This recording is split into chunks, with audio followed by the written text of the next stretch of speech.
Subscribe करें हमारे YouTube channel को एवं बेल आइकन दबाना ना भूलें ताकि रोज की YouTube अपडेट्स आपको मिलती रहे। नमस्कार मित्रों, आज की अपनी क्लास में हम राजस्थान भूगोल के बारे में बात करेंगे, जिसके अंदर आपको पता होगा कि राजस्थान भूगोल का एक टॉपिक होता है खनिज, मिनरल के बारे में। तो खनिज नाम से टॉपिक है जिसके बारे में हम चर्चा करेंगे अपनी इस क्लास में। आपको ध्यान से सुनना है, नोट्स उतारने हो तो उतारते रहना साथ में। देखिए, खनिज का अर्थ स्पष्ट करते हैं, आखिर खनिज किसे कहते हैं। साथ ही हम स्पष्ट करेंगे खनिजों के प्रकारों के बारे में, खनिजों के कितने प्रकार होते हैं। साथ ही हम स्पष्ट करेंगे खनिज निकालने की विधियाँ। अगर खनिज की परिभाषा हम क्लियर करेंगे, उसके बाद हम प्रकार देखेंगे, फिर हम विधियाँ देखेंगे कि इनको निकालने के लिए, ज़मीन से जब हम इनको निकालते हैं तो उसके लिए कौन कौन सी विधियाँ प्रयोग में लाई जाती हैं। ठीक है, इन 3 पॉइंट पे हम चर्चा करेंगे। तो अभी हम समझते हैं कि खनिज किसे कहते हैं, इसका आखिर अर्थ क्या होता है, बेसिक अंतर देख लेते हैं। तो खनिज का अर्थ, हम अपने दैनिक जीवन में ऐसी अनेक वस्तुएं हमारे आसपास देखते हैं जो विभिन्न खनिजों से मिलकर बनी हैं तथा हमारे लिए उपयोगी है। देखिए, ये बहुत सारी वस्तुएं होती है हमारे आसपास। हम अभी जिस कुर्सी पर बैठते हैं वह लोहे की हो सकती है, तो वो उसमें भी धातु है, उसमें भी खनिज है। हमारे दरवाजे भी धातु से बने होते हैं। ठीक है, तो ये कहीं ना कहीं यहाँ पे खनिज का उपयोग होता है। देखिए, खेतों में फसल उत्पादित करने वाले औजारों से लेकर हमारे घर में दैनिक उपयोग में आने वाले बर्तनों तक सब में खनिज है। हमारे घर में सभी बर्तन है, उसमें भी खनिज है। साथ ही खेतों में हम जिन औजारों का प्रयोग करते हैं, ठीक है, उसमें भी खनिज है। अब प्रश्न उठता है कि खनिज क्या है, और आगे परिभाषा देखते हैं। देखिए, हम खनिज प्राकृतिक रूप से, देखिए क्या है इसमें लिखा हुआ, खनिज प्राकृतिक रूप से उपलब्ध ऐसी वस्तु है। खनिज प्राकृतिक रूप से उपलब्ध ऐसी वस्तु है जिसकी एक निश्चित आंतरिक एवं रासायनिक संरचना होती है। इसकी एक आंतरिक और रासायनिक संरचना होती है, वही खनिज है सामान्य अर्थ में। और देखिए आगे, तो देखिए इधर, ये यहाँ पे ध्यान दीजिए। हम कह सकते हैं कि ज़मीन से खोदकर निकाली जाने वाली वस्तुओं को खनिज कहते हैं। मतलब ज़मीन से खोदकर जो हम वस्तु निकालते हैं उनको हम खनिज कह सकते हैं। हमारी पृथ्वी का स्थल मंडल एवं उस पर पाई जाने वाली चट्टानें अनेक खनिजों के मिश्रण से बनी हैं।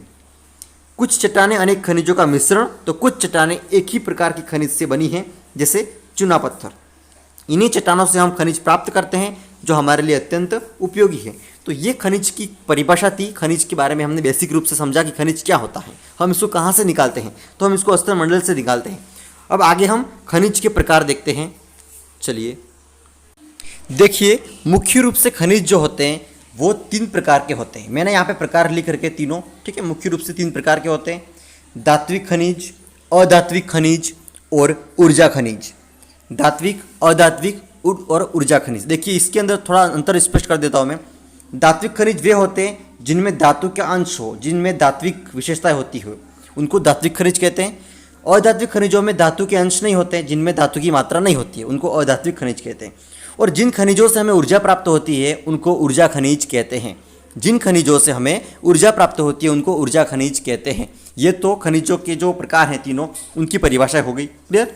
अब हम एक एक को आगे देखते हैं। जैसे कि फर्स्ट देखते हैं धात्विक खनिज, जिसमें धातु का अंश हो उसको धात्विक खनिज कहेंगे। तो इसके अंदर प्रकार देख लेते हैं। अंदर धात्विक खनिज जो होता है वो 2 प्रकार का होता है, लौह और अलोह। धात्विक खनिज लौह और अलोह 2 प्रकार का होता है।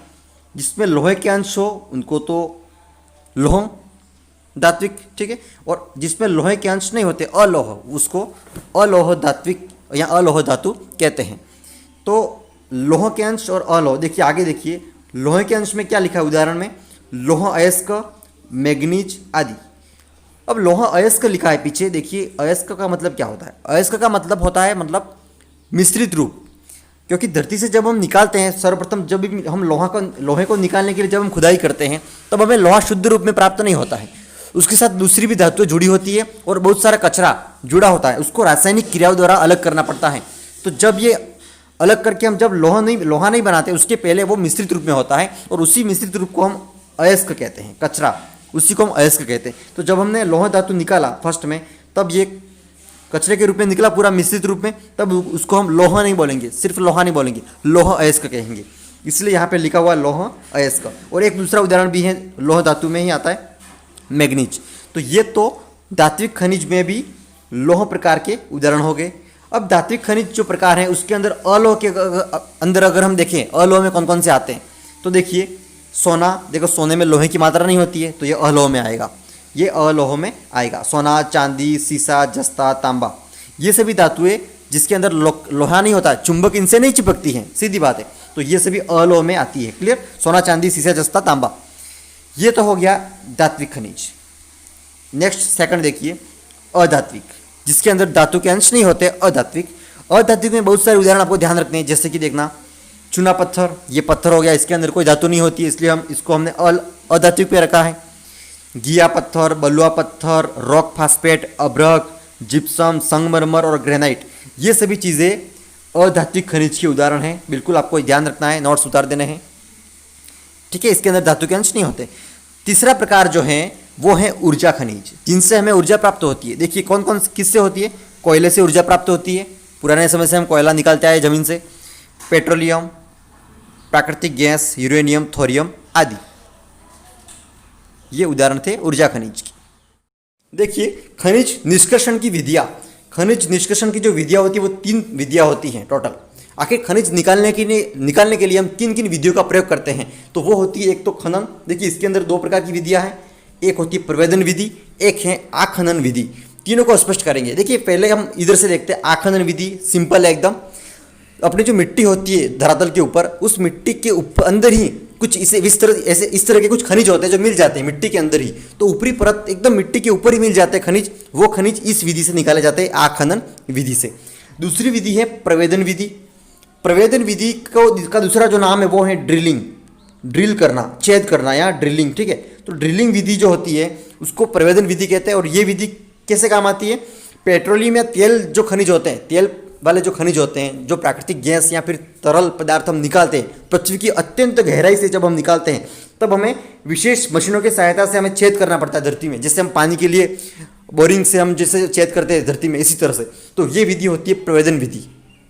क्लियर? एक है खनन।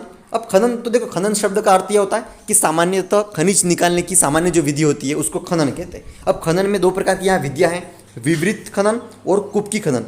देखिए इसमें यह अंतर है, मान लो ये धरातल है, अब धरातल में हम कुआं खोदकर अगर खनिज प्राप्त करें, कुएं की तरह खड्डा खोदकर हम खनिज निकालें, तो वो तो कुपकी खनन के अंतर्गत आता है। कुपकी का अर्थ है, देखो कूप आगे लिखा हुआ है, कूप मतलब कुआं, तो कुआं खोदकर हम खनिज जो निकालते हैं ये विधि होती है कुपकी खनन।